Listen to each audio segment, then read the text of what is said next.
Hello everyone, आप सभी का प्लेसेंटा नर्सिंग में स्वागत है। आप सभी को पहली बात बता दें कि आप फुल कोर्स का आनंद ले रहे हैं। फुल कोर्स का आनंद के साथ में आपको बता दें कि फुल कोर्स में लास्ट टर्म पर हमने यूनिट नंबर 3 स्टार्ट की थी।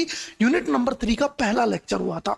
यूनिट नंबर 3 का जो पहला लेक्चर था उसमें हमने सबसे पहले आपके पास में कि भाई सबसे पहले हीमोपोइसिस कहाँ पर होता है, सेकंड नंबर पर हीमोपोइसिस कहाँ होता है, थर्ड नंबर पर कहाँ होता है। सबसे पहले यदि कोई बेबी माँ के पेट में बन रहा है तो सबसे पहले हीमोपोइसिस यॉर्क सैक में होता है, उसके बाद में लीवर में होता है, और तीसरे नंबर पे आपके सामने जो हीमोपोइसिस है वो कहाँ पर होता है, एडल्ट की तरह हम जो जैसे हमारे बोन मैरो में होता है ब्लड का बनना।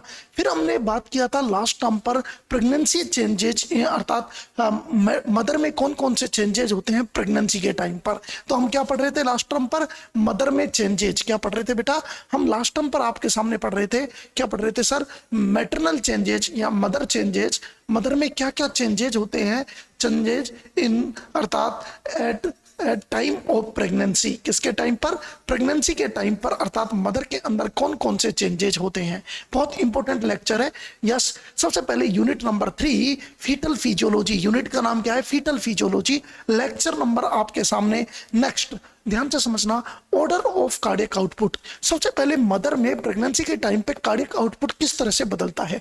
Order of cardiac output maximum after delivery. सभी को पता होना चाहिए सर वास्तव में कार्डियक आउटपुट का अर्थात क्या ऑर्डर होता है प्रेगनेंसी और डिलीवरी के टाइम पर। सबसे ज्यादा जो कार्डियक आउटपुट होता है वो मैक्सिमम होता है डिलीवरी के बाद में। डिलीवरी के बाद से कम किस में होता है, सेकंड स्टेज ऑफ लेबर। उससे कम किस में होता है, फर्स्ट स्टेज ऑफ लेबर। उससे कम किस में होता है, 28 से 32 वीक। उससे कम कितना होता है, early first stage of labour.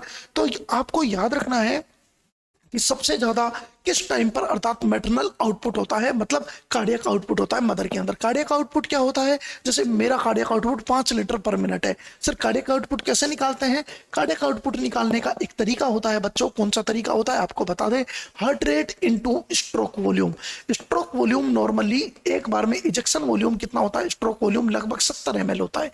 एक पर्सन के अंदर स्ट्रोक वॉल्यूम लगभग कितना होता है, 70 ml। और नॉर्मल पर्सन की हार्ट रेट कितनी होती है, 72। तो टोटल लगभग 5000 ml होता है। कितना होता है, 5000 ml, मतलब 5 लीटर होता है normally cardiac output. Sir heart rate increase in the 10 से 15 बीट पर मिनट। तो कोई पूछे प्रेगनेंसी के टाइम पर हार्ट रेट घटती है या बढ़ती है, तो आपको बोलना हार्ट रेट बढ़ती है। आयरन डेफिशिएंसी अर्थात इंक्रीजेज, मतलब प्रेगनेंसी के टाइम पर आयरन डेफिशिएंसी एनीमिया ज्यादा हो जाता है। सर क्यों, क्योंकि आयरन की कमी होती है। क्यों, क्योंकि आयरन अब मदर को खुद की आरबीसी बनाने के लिए नहीं चाहिए, बच्चे के लिए भी चाहिए। तो आयरन का कंजप्शन बढ़ जाता है, अर्थात आयरन की अर्थात मांग बढ़ जाती है मदर की बॉडी में। तो आयरन डेफिशिएंसी एनीमिया नॉर्मली देखने को मिलता है प्रेगनेंसी में। यस सर, नोट याद रखना, इन iron deficiency anaemia, iron deficiency anaemia में 2 TS इंक्रीज हो जाते हैं। 2 T इंक्रीज हो जाते हैं। 2 T कौन कौन से इंक्रीज हो जाते हैं अभी आपको बताएंगे। एंड अदर डिक्रीज, और अदर एंड अदर अर्थात डिक्रीज 2 T ट्रांसफेरिन इंक्रीजेज। आपके सामने TIBC इंक्रीजेज। कोई पूछे 2 T कौन कौन से होते हैं, एक T और दूसरा T। एक T तो होता है TIBC, total iron binding capacity, इसका वैल्यू बढ़ जाता है।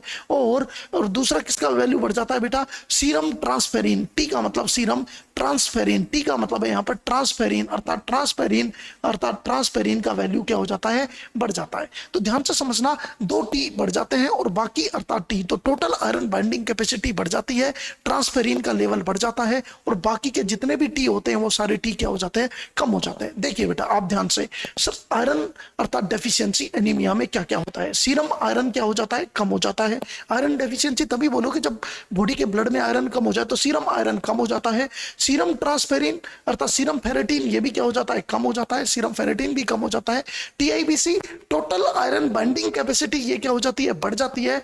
और सीरम ट्रांसफेरिन अर्थात ये भी क्या हो जाता है बेटा, इंक्रीज हो जाता है। ध्यान से समझना, क्वेश्चन आपके सामने कभी भी आ जाए, क्वेश्चन आ जाए कि नॉर्मली, बिना किसी की बात नहीं कर रहा, नॉर्मली पूछे आयरन डेफिशिएंसी एनीमिया में क्या होता है, चाहे OBG पढ़ रहे हो चाहे MSN पढ़ रहे हो, तो आप बोलना आयरन डेफिशिएंसी एनीमिया, आयरन की कमी, तो सीरम आयरन क्या हो जाता है, कम हो जाता है। सीरम फेरेटिन, फेरेटिन सबसे बेस्ट होता है जो आयरन को हमारी बॉडी में मापने का तरीका होता है। कोई पूछे ना बेस्ट तरीका बताइए, तो सीरम फेरेटिन की वैल्यू ज्ञात कर लो। सीरम फेरेटिन कम हो जाता है।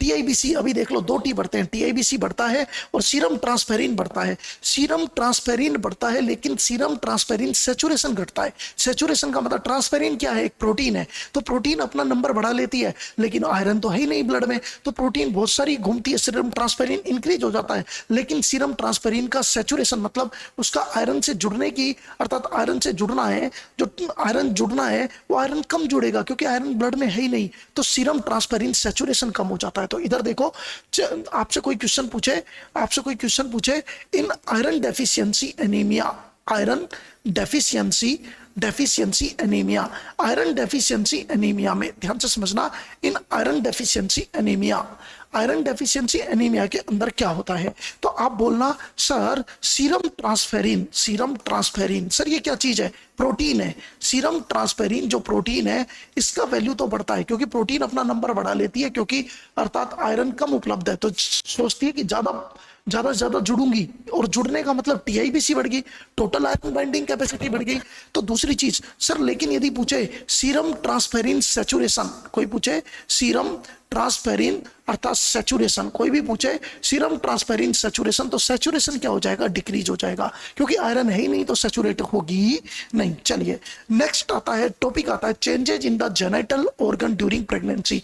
हर साल 1 से लेकर 2 क्वेश्चन एवरी एग्जाम में, दुनिया का ऐसा कोई एग्जाम बना ही नहीं है जिससे क्वेश्चन नहीं आए कि प्रेगनेंसी के दौरान मदर के जेनिटल ऑर्गन में क्या क्या चेंज होता है। पहला वेजाइना, सर प्रेगनेंसी के दौरान वेजाइना इडीमेटस, वेजाइना इडीमेटस हो जाती है, मोर वेस्कुलर एंड ब्लूइश कलर, अर्थात ज्यादा से ज्यादा इसमें ब्लड सप्लाई बढ़ जाती है, और जिसकी ज्यादा ब्लड सप्लाई हो जाती है वो कैसी कलर की हो जाती है, ब्लू कलर की। तो कोई पूछे कि वेजाइना का मोर वेस्कुलर इडीमेटस और ब्लू कलर होना क्या कहलाता है, इट्स कॉल्ड जैकम्यूर साइन। क्या कहलाता है बेटा, जैकम्यूर साइन के नाम से जाना जाता है या चैडविक साइन के नाम से जाना जाता है। किस नाम से, जैकम्यूर या चैडविक साइन के नाम से जाना जाता है। जैकम्यूर, जैकम्यूर साइन के नाम से जाना जाता है, जैकम्यूर साइन, या दूसरे नंबर पे किस नाम से जाना जाता है, चैडविक साइन के नाम से जाना जाता है। किस नाम से जाना जाता है, चैडविक साइन के नाम से जाना जाता है। यस, तो क्वेश्चन कभी भी आ जाए आपके सामने कि वेजाइना का ब्लू कलर क्या कहलाता है, जैकम्यूर, मेनली वेजाइना का ब्लू कलर क्या कहलाता है, जैकम्यूर साइन। और यदि कोई पूछे सर्विक्स का ब्लू कलर क्या कहलाता है, चैडविक। कई बार वेजाइना और सर्विक्स में विभेद नहीं कर पाते वो लोग, तो कई बार जैकम्यूर नाम नहीं देते, उसकी जगह क्या नाम लिख देना, चैडविक साइन। दोबारा बोल रहा हूं, सी फॉर चैडविक और सी फॉर सर्विक्स।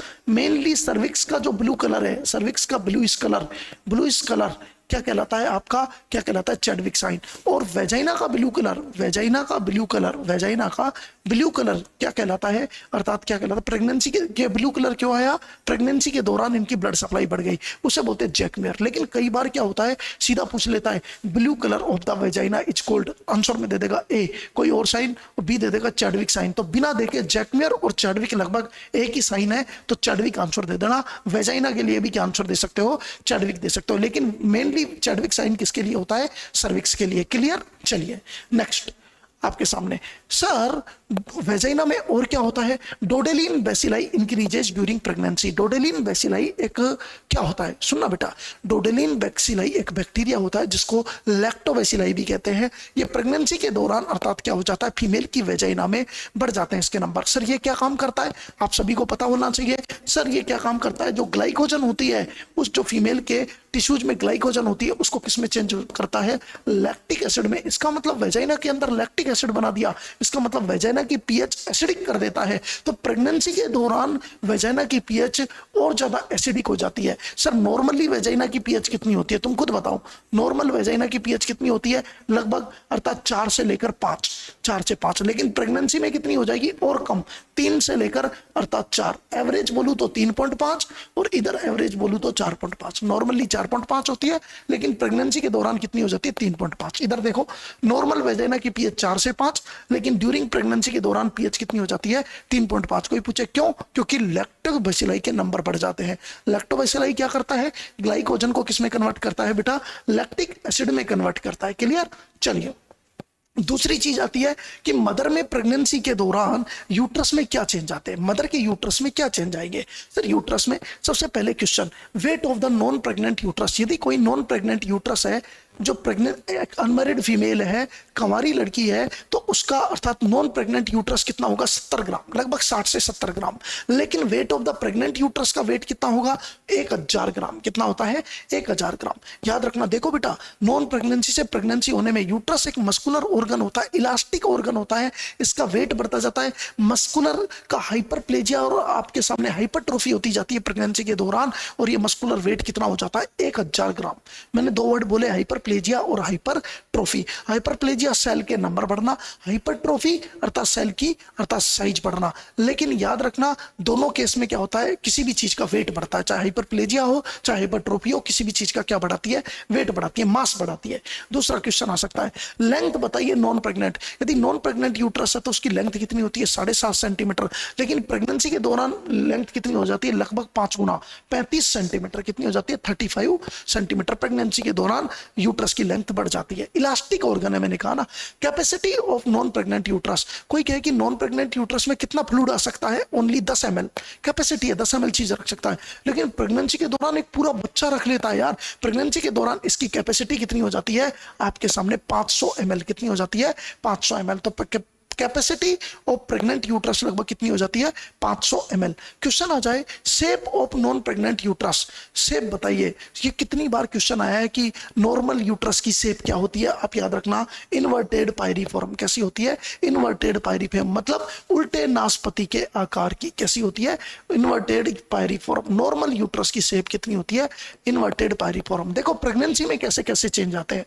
प्रेगनेंसी में टाइम के हिसाब से चेंजेस आते हैं। सर पहला चेंज, प्रेगनेंसी में जब फीमेल 8 से लेकर 12 वीक की होती है, जब फीमेल 8 से लेकर 12 वीक की होती है, तो अर्थात कैसा चेंजेस होता है? ग्लोबुलर। कैसा होता है? ग्लोबुलर। सर यदि अर्थात 12 से 36 वीक की होती है तो कैसा चेंजेस होता है? पायरीफॉर्म। कैसा हो जाता है? पायरीफॉर्म। ऐसा ही सेम पायरीफॉर्म। 12 से 36 वीक पर नॉर्मल यूट्रस के जैसा होता है। ये भी क्वेश्चन बन सकता है।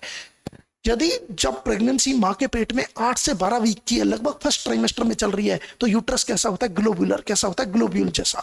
लेकिन जब 12 से 36 वीक की बीच में होती है तो ज्यादातर कैसा होगा? पायरीफॉर्म, जो नॉर्मल यूट्रस जैसा। और 36 वीक पर अर्थात 36 वीक के बाद में कैसा होता है? स्पेरिकल, गेंद जैसा हो जाता है, गोल हो जाता है। स्पेरिकल। कैसा होता है? स्पेरिकल। ये छोटी छोटी चीजें आपको याद रखनी है बेटा, याद रखना। 36 वीक पर कैसा हो जाता है? स्पेरिकल हो जाता है। कैसा हो जाता है? स्पेरिकल। क्वेश्चन आ जाए, ये सारे क्वेश्चन है छोटे छोटे। एक एक चीज क्वेश्चन है, position of non pregnant uterus. Position बताइए नॉन प्रेग्नेंट यूट्रस की कैसी होती है? Position of the non pregnant uterus की कैसी होती है? Anti flexion, anti version. Normal uterus की जो पोजीशन होती है कैसी होती है? Anti flexion, anti version. मतलब आपको बता दें कि आप यदि मेरा यूट्रस वाला लेक्चर देखोगे, क्योंकि होल कोर्स ओबीजी है तो सब कुछ मिलेगा। ये this is the unit number 3। जब मैं यूनिट नंबर 1 की बात करूं, जब मैं यूनिट नंबर 1 की बात करूं, तो आपको मैंने वहां पे यूट्रस के बारे में सब कुछ बता रखा है, एनाटॉमी। तो नॉर्मल यूट्रस की जो पोजीशन होती है वो कैसी होती है? Anti version, anti flexion. मैंने तो ये भी बता रखा है एंटी फ्लेक्शन किस किस के बीच का एंगल होता है, कितने डिग्री का होता है। एंटी वर्जन किस किस के बीच का एंगल होता है, क्या ट्रिक होती है याद करने की, सब कुछ आपको वहां पे बता रखा है। होल कोर्स जो आपका चल रहा है, जिसका आप आनंद ले रहे हैं, तो आप हमारा ओबीजी का होल कोर्स आपने 2500 में आपने लाइफ की कैसे भी क्वेश्चन आपके सामने आ जाए आपने सीख लिया। ओबीजी को क्या कर लिया है? सीख लिया है। तो position of the non pregnant uterus कैसी होती है? एंटी फ्लेक्शन और anti version. But in pregnant uterus, लेकिन प्रेग्नेंट यूट्रस में is exchange and occupy abdominal cavity, क्योंकि यूट्रस की साइज इतनी बढ़ जाती है कि अब वो पेल्विक ऑर्गन का पार्ट नहीं है, पेल्विस पेल्विस में नहीं है, वो एब्डोमिनल के ऊपर भी आ गया है। कैसा आ गया है? एब्डोमिनल ऑर्गन भी आ गया है। बट इन प्रेगनेंसी अर्थात uterus is exchange and occupy abdominal cavity को भी कवर कर लेता है। एंड पोजीशन इज कॉल्ड, इसको बोलते हैं डेक्स्ट्रो रोटेशन। तो प्रेगनेंसी के बाद में जो पोजीशन होती है अर्थात यूट्रस की, किस नाम से बोलते हैं? देख लो बेटा, नॉर्मल क्या पोजीशन होती है? Anti version and anti flexion. लेकिन प्रेगनेंसी में वो एब्डोमिनल कैविटी को भी अर्थात क्या कर लेता है? कवर कर लेता है। तो इस पोजीशन को बोलते हैं डेक्स्ट्रो रोटेशन। क्या बोलते हैं बेटा? डेक्स्ट्रो रोटेशन के नाम से जाना जाता है। क्लियर? एक बार वापस इस पर नजर मारिए, एक एक चीज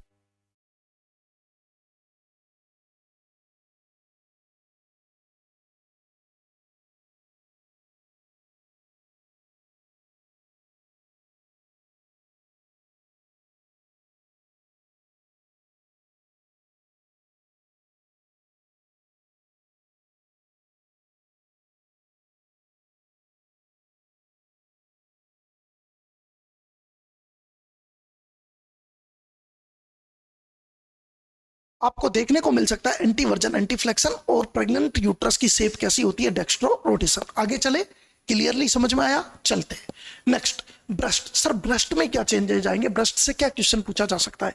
increase size in the early अर्थात week of the pregnancy.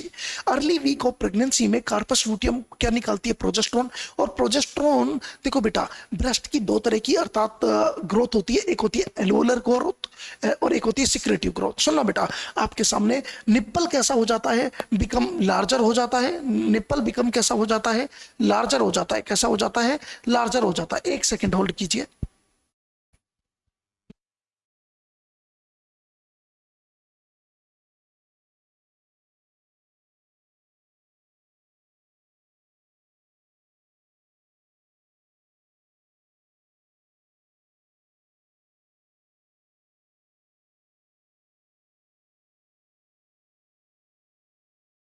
Yes, start करें। चलिए, सबसे पहले मैंने आपको बताया था कि प्रेगनेंसी के दौरान जो ब्रेस्ट है, प्रेगनेंसी के दौरान जो आपके सामने जो ब्रेस्ट है उसका जो बीच का निप्पल है वो कैसा हो जाता है, लार्जर हो जाता है, बड़ा हो जाता है और हाई पिगमेंटेड कैसा हो जाता है, हाईली पिगमेंटेड हो जाता है। उसके ऊपर ब्लैकिश मेलेनिन का डिपोजिशन ज्यादा हो जाता है। Non pregnant female or cervix, non pregnant जो फीमेल होती है, अनमेरिड फीमेल होती है, उनकी जो सर्विक्स होती है वो हार्ड होती है। जैसे ही अपन मैनुअल एग्जामिनेशन करते हैं तो उसकी जो सर्विक्स होती है हार्ड होती है, hard like tip of nose की जैसी हार्ड होती है। कैसी होती है, टिप ऑफ नोज, जैसे आप आगे हाथ लगाओगे ना, जैसे नोज के आगे इलास्टिक काटी ले जाए, इसकी जैसी हार्ड होती है। लेकिन प्रेग्नेंट फीमेल की यदि सर्विक्स को टच करोगे तो ये सॉफ्ट होती है, soft like lip of mouth. अर्थात कैसी सॉफ्ट होती है बेटा, लिप ऑफ माउथ, मतलब बिल्कुल सॉफ्ट होती है। और ये सॉफ्ट होती है ना, इसी को बोलते हैं गुडेल साइन। कौन सा साइन, गुडेल साइन। जब मैं साइन ऑफ प्रेगनेंसी पढ़ाऊंगा तो मैं आपको सारी चीज बताऊंगा। तो प्रेग्नेंट फीमेल की जो सर्विक्स होती है सॉफ्ट होती है, लिप ऑफ माउथ। यदि आप इंटरनल एग्जामिनेशन करोगे तो आपको बिल्कुल सॉफ्ट लगेगी, जैसे आप अपने लिप्स पर हाथ लगा रहे हो, तो इसे बोलते हैं गुडेल साइन। तो दोबारा बोल रहा हूं, अर्थात softening of cervix, softening of cervix, softening जो सर्विक्स की जो सॉफ्टनिंग होती है इज कॉल्ड, क्या कहलाती है, गुडेल साइन। प्रेगनेंसी के दौरान जो सर्विक्स सॉफ्ट हो जाती है उसे क्या बोलते हैं, गुडेल साइन। साइंस में मैं आपको सारा पढ़ाऊंगा, क्यों सॉफ्ट हुई है, ऐसा क्या चेंजेज होते हैं जिसकी वजह से सॉफ्ट हो जाती है। क्लियर? चलिए नेक्स्ट। सर मैंने आपको दो चीज बताई, जब भी किसी ब्रेस्ट का साइज बढ़ता है, आपने देखा प्रेगनेंसी में ब्रेस्ट का साइज बढ़ता है, increase size early week of pregnancy में बढ़ना स्टार्ट हो जाता है। लेकिन बढ़ता है तो दो तरह की ग्रोथ होती है, एक होती है एल्वोलर ग्रोथ, एल्वोलर मतलब जो ब्रेस्ट के अंदर एल्वोलाई है उनकी ग्रोथ, और दूसरा नंबर जिनमें मिल्क भरा हुआ है, जिसमें मिल्क का फॉर्मेशन होता है, किसमें होता है, एल्वोलाई में। और दूसरे नंबर पे तो कभी क्वेश्चन आ जाए ना, सर एल्वोलाई किस में मिलती है, तो आपको ये नहीं कहना कि सर लंग्स में ही मिलती है एल्वोलाई, ब्रेस्ट में भी मिलती है। किस में मिलती है, एल्वोलाई। दूसरी चीज, सर कोई क्वेश्चन पूछ रहे वेंट्रिकल्स क्या केवल हार्ट में मिलते हैं? नहीं, हार्ट के अलावा ब्रेन में भी मिलते हैं। ब्रेन में third ventricle, fourth ventricle, lateral ventricle, और हार्ट में राइट आर्ट्रियम, वो राइट वेंट्रिकल, लेफ्ट वेंट्रिकल। तो कुछ चीजें बॉडी में अदर जगह भी मिलती है। समझ रहे हो ना मेरी बात? तो एल्वोलाई इंक्रीजेज, देखो बेटा जो डक्ट की साइज, जो डक्ट है, लैक्टिफेरस डक्ट है जो ब्रेस्ट के अंदर, उसकी साइज बढ़ाने के लिए कौन सा हार्मोन जिम्मेदार होता है, oestrogen.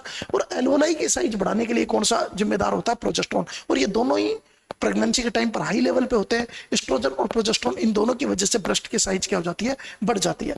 Various number of sebaceous gland, बहुत सारी सिबेशियस ग्लैंड 5 से 15 बिकम क्या बन जाती है, हाइपरट्रोफिड एंड कॉल्ड क्या कहलाती है, मोंटेगोमेरी ट्यूबरकल के नाम से जानी जाती है। क्या कहलाती है, मोंटेगोमेरी ट्यूबरकल।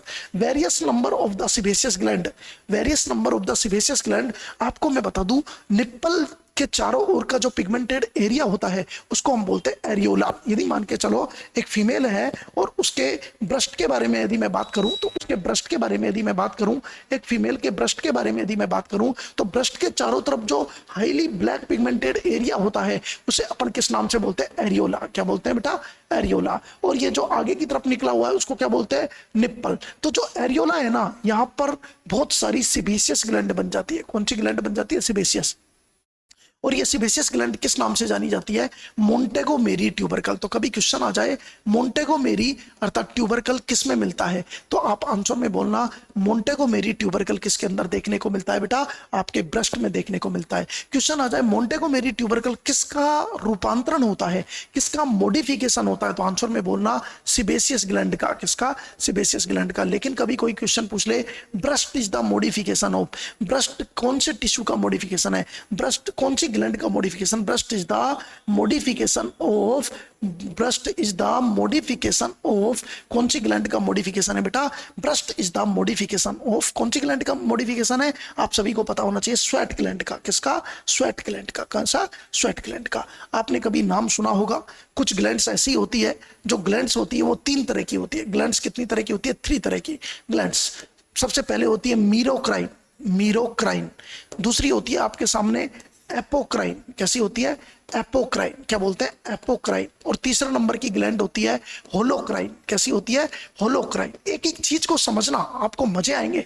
सर मीरोक्राइन होती है ऐसी ग्लैंड्स जिनके सिक्रेशन हिंदी में बोल रहा हूं भाई, जिनके जो सिक्रेशन होते हैं पानी जैसे होते हैं, लाइक वाटर जैसे होते हैं, बिल्कुल पानी जैसे वाटरी सिक्रेशन होते हैं, वो ग्लैंड कैसी कहलाती है? मीरोक्राइन ग्लैंड। कैसी? मीरोक्राइन। एपोक्राइन ग्लैंड, एपोक्राइन के अर्थात जो सिक्रेशंस होते हैं थोड़े थिक होते हैं। कैसे होते हैं? थिक होते हैं। थिक सिक्रेशन कैसे होते हैं? थिक होते हैं। जब भी एक ग्लैंड के सिक्रेशन होते हैं ना, तो ग्लैंड का छोटा सा पार्ट ऊपर से तोड़ के ले आते हैं। जैसे मान के चलो ये ग्लैंड है, तो ये ग्लैंड है, कोई ग्लैंड है, तो इसका आधा पार्ट तोड़ के अर्थात ये सिक्रेशन बन जाता है। सिक्रेशन तो ये एपोक्राइन का मतलब होता है थोड़ी सी ग्लैंड का पार्ट टूट के आता है। होलोक्राइन में पूरी की पूरी ग्लैंड भाई साहब टूट के आती है। होलोक्राइन के सिक्रेशन बहुत गाढ़े होते हैं। कैसे होते हैं? गाढ़े होते हैं। कैसे होते हैं बेटा? होलोक्राइन के जो सिक्रेशंस है वो बहुत गाढ़े होते हैं। तो ब्रेस्ट है, ब्रेस्ट कौन से में आती है? एपोक्राइन। ब्रेस्ट किस में आती है? ब्रेस्ट का जो मिल्क होता है उसमें ग्लैंड का थोड़ा पार्ट टूट के आता है, तो ब्रेस्ट किस में आती है? आपके एपोक्राइन में आती है। किस में आती है? एपोक्राइन। ध्यान रखना, आपको छोटी छोटी चीजें आपको याद रखनी है। चलिए, तो ब्रेस्ट किसका मॉडिफिकेशन होती है? स्वेट ग्लैंड का। मोंटेगोमेरी ट्यूबरकल किस में होता है? ब्रेस्ट में होता है। मोंटेगोमेरी ट्यूबरकल किसका होता है? सेबेसियस ग्लैंड का रूपांतरण होता है। चलिए सर, कोलेस्ट्रम, एक वर्ड आया है आपके सामने, कोलेस्ट्रम। नाम सुना होगा आपने। कोलेस्ट्रम माँ का पहला दूध होता है जो शुरू के 48 से 72 घंटे में सिक्रेट होता है। शुरू के 48 से 72 घंटे में सिक्रेट होता है। First milk that from nipple at till 12 week, मतलब लगभग 3 महीने तक होता है। लेकिन शुरू के 48 घंटे वाले दूध को अपन क्या कहते हैं? 48 से 72 घंटे में जो मिल्क होता है ना, मेनली उसको बोलते हैं अपन कोलेस्ट्रॉम। क्या बोलते हैं? कोलेस्ट्रॉम। याद रखना बेटा, कोलेस्ट्रॉम शुरू के at 16 week it become yellowish and thick बन जाता है। 16 वीक पर ये और ज्यादा येलो और थिक हो जाता है। आईजीए अर्थात कौन सी इम्यूनोग्लोबुलिन पाई जाती है बेटा? आप सभी को पता होना चाहिए। बॉडी के सिक्रेशंस में आईजीए इम्यूनोग्लोबुलिन मोस्टली किस में पाई जाती है बेटा? कोलेस्ट्रम में पाई जाती है आईजीए। क्वेश्चन आया हुआ है कि कोलेस्ट्रम में कौन सी इम्यूनोग्लोबुलिन पाई जाती है? आईजीए नाम से पाई जाती है। नेक्स्ट, स्किन में। सर प्रेगनेंसी के दौरान स्किन में क्या क्या चेंजेस आते हैं? Skin changes in mother during pregnancy. Pregnancy के दौरान स्किन में क्या क्या चेंजेस आते हैं? बहुत इंपॉर्टेंट है। सबसे पहले नंबर पे आता है, सर देखो माँ के अंदर प्रेगनेंसी में क्या क्या चेंज आएगा माँ की बॉडी पे? क्लोएस्मा ग्रेविडेरम। क्वेश्चन आता है कई बार, इतनी बार मैंने कहा ना, मेरा एवरी लेक्चर आपके लिए बहुत इंपॉर्टेंट होगा। आप ओबीजी में कोई हिला ही नहीं सकता आपको कभी भी क्वेश्चन। क्लोएस्मा ग्रेविडेरम। सर क्लोएस्मा ग्रेविडेरम क्या होता है? सर पिगमेंटेशन अराउंड चिक। जब प्रेगनेंसी होती है तो प्रेगनेंसी के दौरान गाल पे पिगमेंटेशन हो जाता है, गाल के चारों तरफ। इसके अलावा आंख के नीचे और गर्दन पे। पिगमेंटेशन अराउंड चिक, आईज एंड फोरहेड। फोरहेड मतलब माथे पे, सबसे मेनली माथे पर, आंख के चारों तरफ और गाल पे थोड़ा थोड़ा ब्लैकनेस, मिलेनिन का पिगमेंटेशन ज्यादा हो जाता है। इसे बोलते हैं क्लोएस्मा ग्रेविडेरम। यदि कोई कहे फीमेल एक फेस दिखा दे आपको डायग्राम में और यहाँ पर हाईली पिगमेंटेड एरिया दिखा दे और क्वेश्चन में ऐसे बोल दे इन प्रेगनेंसी, आप तो सोच रहे हो यार एमएसएन का क्वेश्चन होगा, हो सकता है कोई स्किन बीमारी के बारे में पूछ रहा होगा। अरे चलो पिंपल लिख देते हैं यार, चलो पिंपल लिख देते हैं। चलिए अपन तो एक काम करते हैं, अपन को तो बस एक ही बात पता है कि क्लिंडामाइसिन क्रीम लगानी है। अपन तो एक काम करते हैं, एक्ने वल्गेरिस के नाम से कर देते हैं। एक्ने मतलब पिंपल और वल्गेरिस का मतलब होता है जो यूनिवर्सल दुनिया में पाया जाता है। कोई भी बीमारी जिसके पीछे वल्गेरिस लग गया, इसका मतलब वो यूनिवर्सल है, दुनिया में सब जगह पाई जाएगी। उसका कोई ये मतलब नहीं है कि इंडिया में पाई जाएगी, दुनिया में अमेरिका में नहीं पाई जाएगी। वल्गेरिस मतलब मोस्ट कॉमन, यूनिवर्सल। समझ रहे हो भाई? समझ रहे हो? इंपॉर्टेंट है, ज्ञान की कमी नहीं है। इंपॉर्टेंट ये है कि आप कितना ग्रहण कर पाते हैं। समझ रहे हो? आपकी कलेक्टिंग पावर कितनी है, आप मुझसे जुड़ के कितना अफर्ट कर पाते हैं, हर चीज के बारे में। क्लोएस्मा ग्रेविडेरम, पिगमेंटेशन अराउंड चिक, चिक के दौरान, चिक पर, आइज पर और फोरहेड पर, अर्थात आपके पास में क्या पाया जाना, पिगमेंटेशन क्या कहलाता है, क्लोएस्मा ग्रेविडेरम। तो प्रेगनेंसी में क्या देखने को मिलती है, क्लोएस्मा ग्रेविडेरम। दूसरा linea nigra. Sir linea nigra क्या होता है, लीनिया नाइग्रा एक लाइन होती है, it is brownish black pigmented area होता है इन मिड लाइन फ्रॉम, ये याद रखना भाई कहां से कहां तक होती है, xiphisternum to pubic symphysis. Sir xiphisternum क्या है, जो हमारी ब्रेस्ट बोन है जिसको आप स्टर्नम बोलते हो, स्टर्नम का सबसे नीचे वाला पार्ट क्या है, जीफी स्टर्नम, और यहां से लेकर प्यूबिक सिम्फाइसिस जिस पर दोनों हड्डियां आके हिप बोन आगे जुड़ रही है, प्यूबिक सिम्फाइसिस, यहां तक फीमेल के अंदर एक ब्लैक ब्राउनिश लाइन बन जाती है। इसे अपन किस नाम से बोलते हैं, अपन इसको किस नाम से बोलते हैं, लीनिया नाइग्रा। किस नाम से बोलते हैं, लीनिया नाइग्रा के नाम से जाना जाता है। सर क्या होता है, मान के चलो एक फीमेल है, एक फीमेल है, तो इस फीमेल में मान के चलो, इस फीमेल के अंदर, तो यहां से जैसे मान के चलो ये ब्रेस्ट बोन है, ये कौन सी बोन है, ब्रेस्ट बोन है, तो ब्रेस्ट बोन में जो लास्ट वाला है आपका, इसको बोलते हैं जीफी स्टर्नम। क्या बोलते हैं, जीफी स्टर्नम। ये ब्रेस्ट बोन है और जिसको स्टर्नम बोन भी कहते हैं, इसका नाम है जीफी स्टर्नम। क्या नाम है, जीफी स्टर्नम। तो जीफी स्टर्नम से pubic symphysis, pubic symphysis abdomen के ऊपर से एक ब्राउनिश ब्लैक लाइन जाती है, ब्राउनिश ब्लैक लाइन जाती है इस तरह से प्यूबिक सिम्फाइसिस तक, प्यूबिक सिम्फाइसिस तक एक ब्राउनिक ब्लैक लाइन जाती है, इसे बोलते हैं लीनिया नाइग्रा। क्या बोलते हैं, तो लीनिया नाइग्रा और क्लोएस्मा ग्रेविडेरम में कभी भी अर्थात क्या नहीं होना बेटा, कंफ्यूज नहीं होना। नाइग्रा का मतलब होता है ब्लैक, नाइग्री जो नाइजीरियन लोग होते हैं, निग्रो लोग होते हैं, उनका मतलब होता है ब्रेक, और लाइनिया वर्ड है, इसका मतलब होता है लाइन। लीनिया का मतलब क्या होता है, लाइन। तो लीनिया नाइग्रा अर्थात कहां से कहां तक होती है, जीपी स्टर्नम से प्यूबिक सिम्फाइसिस तक एक लाइन होती है। चलिए बेटा, it disappear after delivery, delivery होने के बाद में ये गायब हो जाती है, डिलीवरी के बाद में क्या हो जाती है, गायब हो जाती है। एक नाम आया स्ट्रिया ग्रेविडेरम, ये स्किन के चेंजेस याद रखने। स्ट्रिया ग्रेविडेरम क्या होता है, अम्लाइकस के चारों तरफ ऐसे ऐसे बहुत छोटी छोटी अर्थात क्या हो जाती है, लाइनें हो जाती है, किसमें, प्रेगनेंसी के दौरान। Sir striae gravidarum these are linear mark हो जाते हैं with various length found in the abdominal wall below umbilicus. Abdominal wall ध्यान से समझना, दोबारा बोल रहा हूं, अम्लाइकस के चारों तरफ छोटी छोटी लाइंस बन जाती है, व्हाइट कलर की लाइन, व्हाइट ब्लैक कलर की लाइन बन जाती है, ज्यादातर व्हाइट कलर की लाइंस होती है जो नीचे पेल्विक पार्ट की तरफ जाती है, अर्थात sometimes it reaches on breast and thigh, कभी कभी तो ये ऊपर तक ब्रेस्ट तक पहुंच जाती है और नीचे थाई तक भी पहुंच जाती है, इसे बोलते हैं स्ट्रिया ग्रेविडेरम। सर ऐसा स्ट्रिया ग्रेविडेरम क्यों होता है, अरे भाई जिसकी मान के चलो जिसका एब्डोमेन इतना सा है और प्रेगनेंसी के टाइम पर बहुत बड़ा हो रहा है तो स्किन खिंचेगी ना, तो ये वास्तव में स्ट्रेच मार्क है, स्ट्रेच मार्क है। नॉर्मली आप स्ट्रेच मार्क बोल दो, ये उन लोगों में पाया जा सकता है जो पहले पतला था और एकदम से पता लगा कि मोटापा की, उसने फैट का कोई कंजप्शन बढ़ाया और पता लगा शरीर में जगह तो कम थी और बॉडी फट गई, तो स्किन तो वाइट स्ट्रेच मार्क हो जाएंगे पूरी बॉडी पे। तो ये ओबेसिटी में भी देखा जा सकता है, लेकिन ओबेसिटी में इसको स्ट्रेच मार्क बोलोगे, लेकिन प्रेगनेंसी में इसका नाम क्या है, स्ट्रिया ग्रेविडेरम। स्टीरिया मतलब लाइनिंग और स्ट्रिया ग्रेविडेरम और लाइनिंग मतलब एब्डोमेन के ऊपर प्रेगनेंसी की वजह से, ग्रेविडा मतलब होता है प्रेगनेंसी की वजह से, तो प्रेगनेंसी की लाइन को क्या बोलते हैं, स्ट्रिया ग्रेविडेरम। याद रखा करो यार, lining due to pregnancy, stria gravidarum. These are linear mark with various length found in the abdominal wall below umbilicus के नीचे. It can also appear in the obesity and Cushing syndrome. ये obesity या Cushing syndrome में देखा जा सकता है। Cushing syndrome adrenal की डिजीज है जिसके अंदर आपने देखा होगा बफेलो हम्प, मून फेस, अर्थात ये देखने को मिलता है। यस समझे बेटा, यस। पिट्यूटरी में क्या क्या चेंजेस आते हैं, सर पिट्यूटरी के चेंजेस के बारे में बात कर रहा हूं। लास्ट लाइन है आज की, पिट्यूटरी ग्लैंड का साइज बढ़ जाता है, पिट्यूटरी ग्लैंड का साइज बढ़ जाता है किसके दौरान, प्रेगनेंसी के दौरान। एनलार्ज लगभग 135% बढ़ जाती है ड्यूरिंग प्रेगनेंसी, मतलब डबल से भी ऊपर हो जाती है।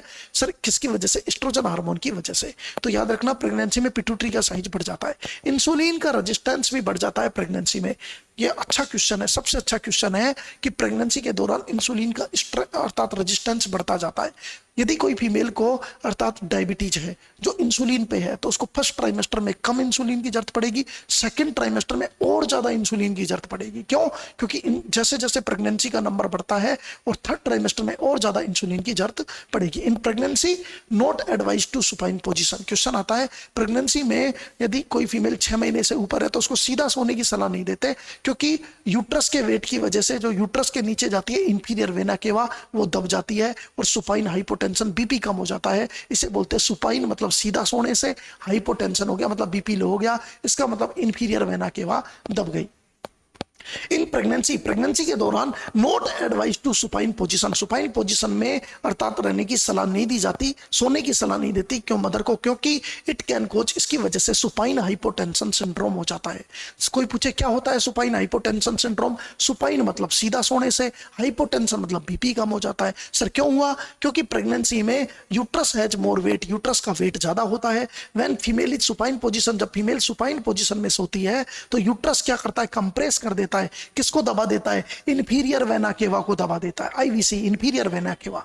हालांकि इंफीरियर वेना केवा के पास में से एब्डोमिनल आउटा भी जा रहा है, लेकिन आपने सुना होगा कि वेन में वाल्व नहीं होते और आर्टरी में अर्थात ट्यूनी का जो मीडिया होती है वो काफी मस्कुलर होती है और काफी अर्थात कैसी होती है, अर्थात चीजों को सहन कर लेती है। तो कभी भी ऐसे नहीं आता कि एब्डोमिनल आरोटा के दबने से उससे भी बीपी कम हो सकता है, लेकिन उसकी ट्यूनी का मीडिया जो बीच वाली लेयर होती है ना आर्टरीज की, वो बहुत अर्थात मस्कुलर होती है, दबती नहीं है आसानी से।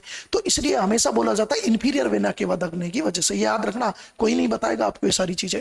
होता इंफीरियर वेना केवा के पास में एब्डोमिनल आरोटा भी है, लेकिन कभी भी प्रेस होने की कभी शिकायत नहीं आती।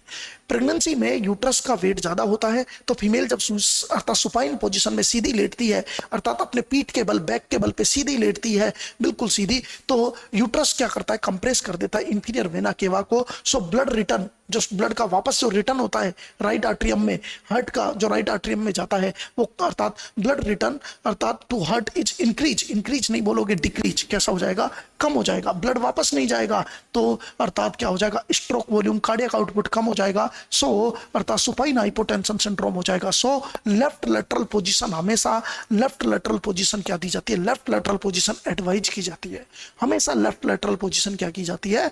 एडवाइज की जाती है। Sir gestation age in human, human में क्वेश्चन कभी आ जाए कि बताइए एक ह्यूमन की गेस्टेशन एज कितनी होती है? एक फीमेल की गेस्टेशन एज 9 महीने और 7 दिन होता है, सबको पता है। एक फीमेल की जो गेस्टेशन एज है या तो 280 दिन होती है या 40 वीक होती है। एक ही बात है, 280 दिन बोल दो चाहे 40 वीक बोल दो, एक वीक में 7 दिन, 40 वीक बोल दो, 280 डेज बोल दो, 9 महीने 7 दिन बोल दो, या 10 लूनार मंथ बोल दो। 10 लूनार मंथ का मतलब होता है लगभग 280 दिन, क्योंकि एक लूनार मंथ में 28 दिन होते हैं। तो चारों क्वेश्चन कभी आ जाए, क्वेश्चन आ जाएगा भी गेस्टेशन एज वुमन की कितनी होती है? ए 280 दिन, बी 40 वीक, सी 9 महीने 7 दिन, डी 10 लूनार मंथ, और ई ऑल ऑफ दिस। तो आंसर में ऑल ऑफ दिस, सब एक ही बात है यार।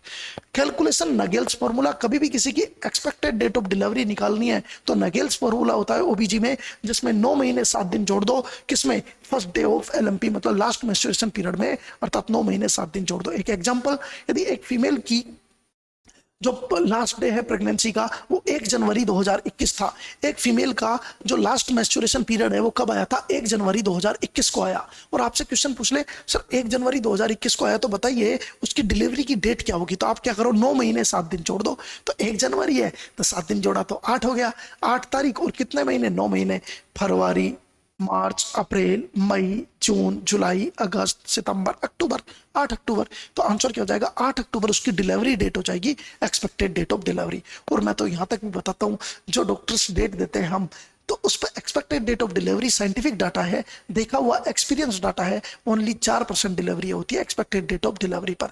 लेकिन उसके 1 वीक पहले और 1 वीक बाद के पीरियड में दुनिया की 50% डिलीवरियां हो जाती है। Thank you so much all of you, thank you. Subscribe placenta nursing institute, हमारा फुल कोर्स को आप ज्वाइन कीजिए। आप वादा करता हूं आपसे, आप लाइफ में सबसे ज्यादा पाएंगे और दुनिया में एक सफल व्यक्ति भी साथ में बनेंगे विद कॉन्सेप्ट्स के साथ में। सिलेक्शन होना आसान नहीं है, आप कहीं भी ज्वाइन कर लोगे, सिलेक्शन आप 2-3 इंस्टीट्यूट 4 इंस्टीट्यूट आपने दुनिया में 2-3 बार ठोकर गई, सिलेक्शन हो जाएगा। क्योंकि नर्सिंग फील्ड में अभी सिलेक्शन होना इतना कमजोर नहीं है, समझ के बेटा, आराम से हो जाएगा। लेकिन आपकी सही दिशा आपको मालूम होनी चाहिए कि किस टीचर की कैसे उंगली पकड़ के आपको चलना है, इस तरह से आपको एवरीथिंग पता होना चाहिए। तो आपको आपकी लाइफ को जीने का मजा भी आएगा, कॉन्सेप्ट भी क्लियर होंगे, कम से कम अपनी फैमिली को आप ट्रीट कर पाएंगे और साथ में अपनी जॉब भी कर पाएंगे। Thank you so much all of you, thank you.